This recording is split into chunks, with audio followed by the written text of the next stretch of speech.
نحمده ونصلي على رسوله الكريم اللهم صل على محمد النبي الأمي وعلى آله وأصحابه وبارك وسلم۔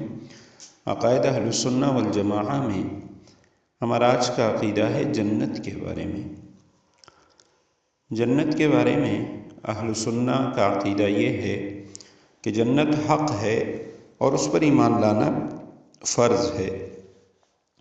یہ اللہ سبحانہ و تعالیٰ کے نام کی جگہ ہے اور اس کی لمبائی چوڑائی کی کوئی حد نہیں، بے حد و بے حساب ہے۔ جنت موجود ہے، پیدا ہو چکی ہے اور اس وقت موجود ہے۔ اہل جنت میں قیامت کے بعد داخل ہوں گے اور قیامت سے پہلے کوئی بھی جنت میں داخل نہیں ہوگا سوائے آدم و حوا علیہم السلام کے۔ وہ زمین پر آنے سے پہلے جنت میں رہ چکے ہیں۔ جنت دائمی ہے، یعنی ہمیشہ ہمیشہ رہے گی، اور اہل جنت بھی جنت میں ہمیشہ ہمیشہ رہیں گے۔ کبھی جنت ختم نہیں ہوگی اور نہ جنتیوں کو جنت سے نکالا جائے گا۔ جو ایک مرتبہ جنت میں داخل ہو جائے گا پھر وہ جنت ہی میں رہے گا۔ جنت میں اہل ایمان ہی داخل ہوں گے، اگرچہ سزا بھگتنے کے بعد داخل ہوں۔ کوئی کافر ہرگز جنت میں داخل نہیں ہوگا۔ جو شخص جنت کے فنا ہونے کا قائل ہے وہ دائرہ اسلام سے خارج ہے، اس لیے کہ قرآن کریم کی متعدد آیات جنت کا ہمیشہ ہمیشہ باقی رہنا بتاتا ہے۔ متعدد آیات سے جنت کا ہمیشہ ہمیشہ باقی رہنا ثابت ہے۔ مثلا ان میں یہ آیت کریمہ بھی ہے، سورہ ہود کی آیت نمبر 108، اما الذین سعدوا ففی الجنہ خالدین فیہا ما دامت السماوات والارض الا ما شاء ربک۔ جو شخص جنت کو اللہ تعالیٰ کے نام کی حقیقی جگہ نہیں سمجھتا بلکہ جنت کو ایک تخیلاتی جہان سے تعبیر کرتا ہے، وہ در حقیقت جنت کا منکر ہے اور دائرہ اسلام سے خارج ہے۔ جنت اللہ تعالیٰ کے نام اور عیش و آرام کی جگہ ہے۔ جنت میں ملنے والی کچھ نعمتوں کا ذکر قرآن کریم میں موجود ہے۔ جنت کی جو نعمتیں قرآن کریم یا طریق متواتر سے معلوم ہیں ان پر ایمان لانا فرض ہے۔ مثلا جنت میں کسی قسم کا خوف اور غم نہیں ہوگا۔ جنت میں ملنے والی نعمتیں ہمیشہ ہمیشہ کے لیے ہوں گی۔ وہاں جنتی کی ہر خواہش پوری ہوگی۔ جنت میں اللہ سبحانہ و تعالیٰ کی رضا اور اس کا دیدار ہوگا۔ اہل جنت کے لیے جنت کے دروازے پہلے سے کھلے ہوں گے۔ ہر جنتی کے گھر میں 4 نہریں ہوں گی، پانی کی نہر، تازہ دودھ کی نہر جس کا ذائقہ خراب نہیں ہوگا، پاکیزہ شراب کی نہر اور صاف ستھرے شہد کی نہر۔ تمام جنتی کامیاب قرار دیے جائیں گے۔ اہل جنت کے دل میں اگر ایک دوسرے کی طرف سے کوئی رنجش، کدورت یا عداوت ہوگی، اللہ سبحانہ و تعالیٰ اس کو دلوں سے نکال دیں گے۔ اہل جنت میں بالکل خوشی خوشی بھائی بھائی ہو کر رہیں گے۔ جنت میں اونچے اونچے باغات ہوں گے جن کے خوشے لٹک رہے ہوں گے۔ جنتیوں کے لیے ریشم کا لباس، سونے چاندی کے کنگن ہوں گے۔ جنت میں انار، انگور، کیلے اور مختلف قسم کے میوے اور پھل ہوں گے۔ پرندوں کا گوشت اور حوریں ہوں گی۔ لمبے سائے اور پانی کی بہتی ہوئی آبشاریں ہوں گی۔ جنت کی یہ نعمتیں قرآن کریم میں اللہ سبحانہ و تعالیٰ نے بیان کی ہیں۔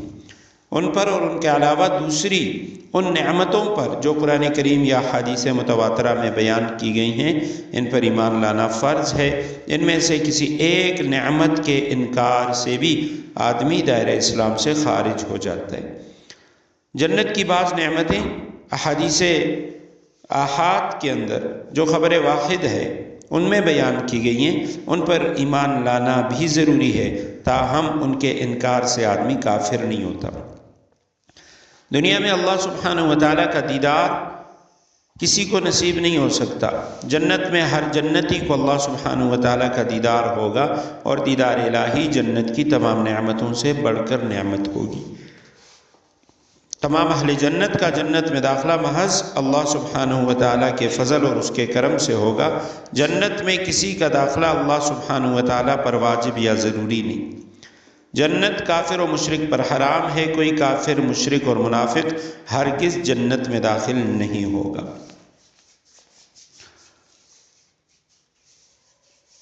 اس کے بعد ایک اور چیز ہے جو جنت اور جہنم کے درمیان، جسے بعض روایتوں میں کہا گیا، جس کا نام اعراف ہے، جن کا تذکرہ قرآن کریم کے اندر بھی اللہ سبحانہ و تعالیٰ نے کیا ہے۔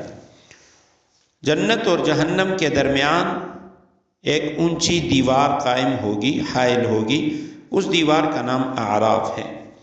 اس جگہ نہ تو جنت جیسی راحت ہوگی اور نہ جہنم جیسا عذاب ہوگا، اور وہ لوگ جن کے لیے ابتدائی طور پہ جنت کا فیصلہ نہیں ہوگا، کچھ مدت یہاں ٹھہریں گے۔